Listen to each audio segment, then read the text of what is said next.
Here is the mic kit you will receive when booking out the Zoom H4n. On the inside you'll find a list of the contents of the bag. First thing is the Zoom recorder itself. And then the next item you might find in the bag would be the windshield for the microphones that come with the Zoom recorder itself. And a USB connecting cable to connect the Zoom recorder to a computer to transfer the files. On the back of the Zoom recorder you'll find the battery compartment. Always check that you have fresh batteries. It may or may not come with batteries from the kit room, but you'll want to use new ones or fully charged ones that you bring yourself. You'll also find the stamina switch on the back of the unit. You'll want to switch it to the off position. It improves battery life, but it sort of reduces the performance of the recorder. So leave that in the off position. Snap the cover back closed with a little sideways push.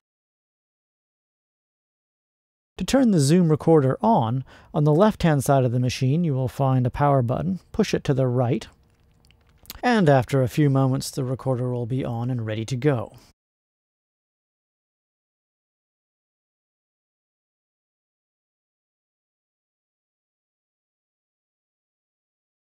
Okay, let's have a look at the front of the Zoom H4n recorder. Here you will find a number of quick link buttons, such as folder, file, speed, audio format, selecting between the internal microphones or external microphones 1 and 2, the play, pause button, stop, record, rewind, and fast forward buttons. And at the top you will see a large LCD screen with a whole host of detailed information we will go through shortly.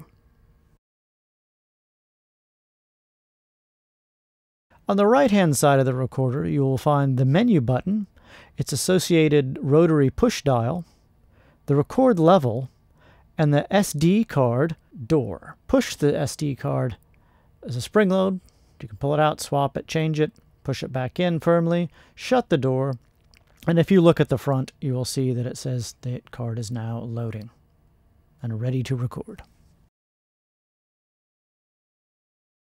On the left side, you have the power and hold button, a USB connection port, the speaker or headphone volume control, the headphone or line output port, and an optional remote control port.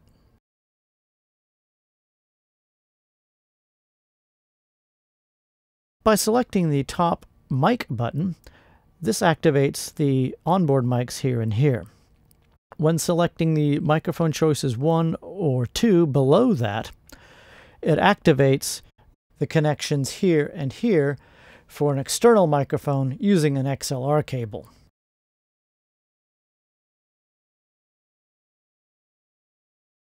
Now to use the menu system, press the menu button, and then above it is the rotary dial selection button. And you can scroll through quite a few different parameters you can change on the Zoom recorder. The first section we are going to look at is the recording setup section. So if you select record under the menu, you'll see a number of parameters that can be changed. Under the record format section, you should set the Zoom recorder for 48 kHz 24-bit. That's the standard recording setting in film. If it's on any of the other settings, your sync might not line up with anything that you've shot on your camera. So make sure it's on 48 kHz 24-bit. And under this menu there are a few other choices, such as auto record on or off. You'd like that off. Pre-record on and off, keep that off. And default file name setup is perfectly fine. So going back up one menu level, we can go back up and check our input settings. And you'll see there's things like a low cut, a compressor limiter, a monitor section, 1-2 channel link, auto level, and you'll want that off because you want to control how loud the recording is yourself. There's a mono mix that you can keep off, mid-side matrix, and a few other things. Phantom power is important. You might wish to have that on for battery type powered microphones. Most of them on the market need that, so you want to turn that 48 volt on. You have a choice of 24 or 48 volts. Generally 48 volts is what you'll be using with the shotgun microphones on your various film projects.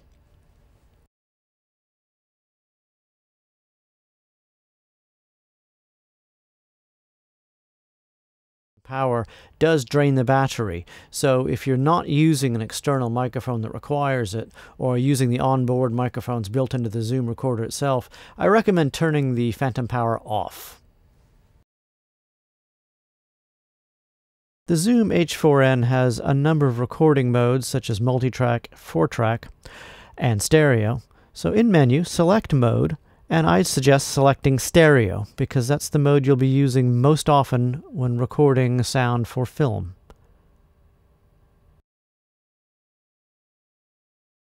Before starting any project on the Zoom, you'll want to format and erase the SD card. So select Menu, scroll down to the SD card choice, and you'll see a selection called Format.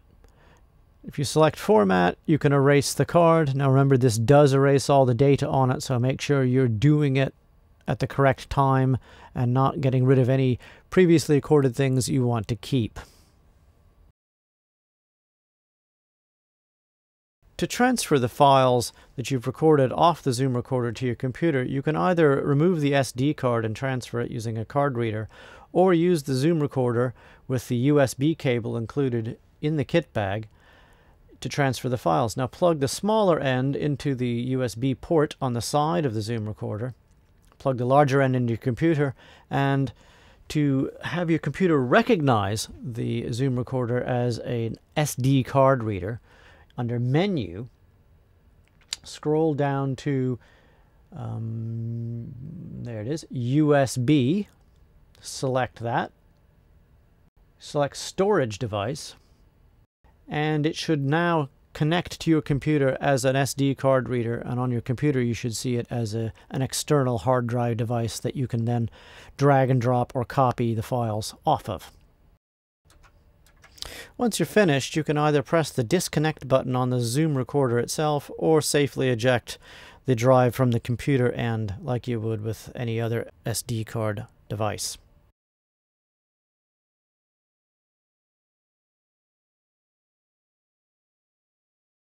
Let's now look at recording on the Zoom recorder itself.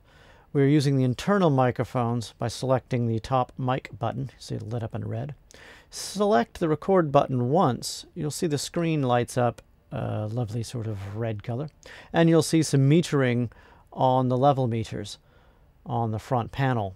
If you speak or tap or touch the mics, you'll see that they're giving you some recording level.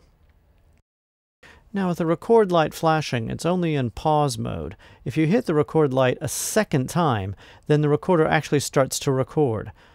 And you'll see at the very top that the time code counter is going up, and it's actually recording the information you're trying to capture. And you can see you're receiving levels here on the level meter. Now to adjust those levels on the microphones, there's a record level button on the right hand side, and you want your levels averaging somewhere between -24 and -12. You want to keep it safe and away from the top level. You don't want to overload your recording. So depending on how loud your volume is on the source, you want to turn it either up or down. Pressing the record button while it's recording will place a marker on your recording. And to stop, press stop. And once it's stopped, as you can see, there is no metering on screen anymore.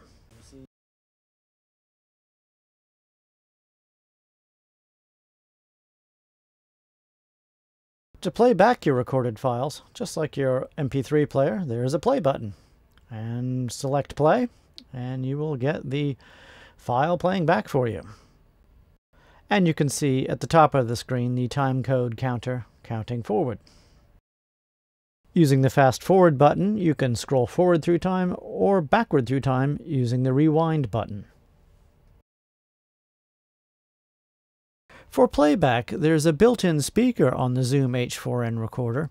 To control its output volume, there is a switch on the side that allows you to increase or decrease the volume. This also affects the headphone output.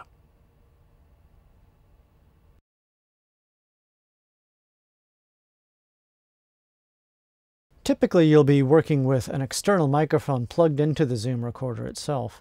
So to select that, you'd be selecting 1 or 2 on the left-hand side of the front of the Zoom recorder. This activates the inputs on the bottom, in which you would connect an XLR cable from the microphone to the Zoom recorder.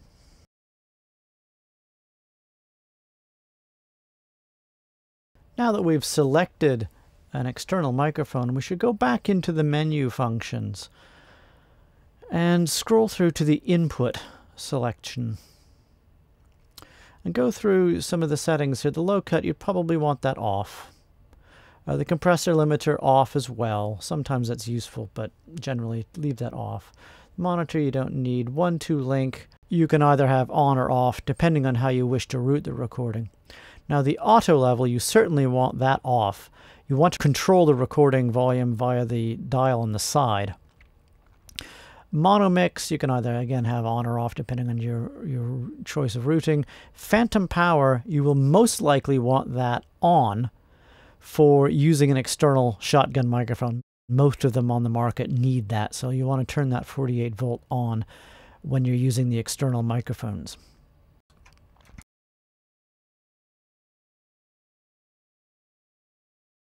Now, if you're working with the Zoom recorder's internal microphones, again, select by using the top mic button. This activates the 2 microphones on the top. These microphones actually twist, and they change the field of view between 120 and 90 degrees. That adjusts how wide or narrow the stereo field of view of the recording is. Also, please remember to be fairly careful when twisting the microphones, as they are kind of fragile and you do not want to break them off when adjusting the field of view.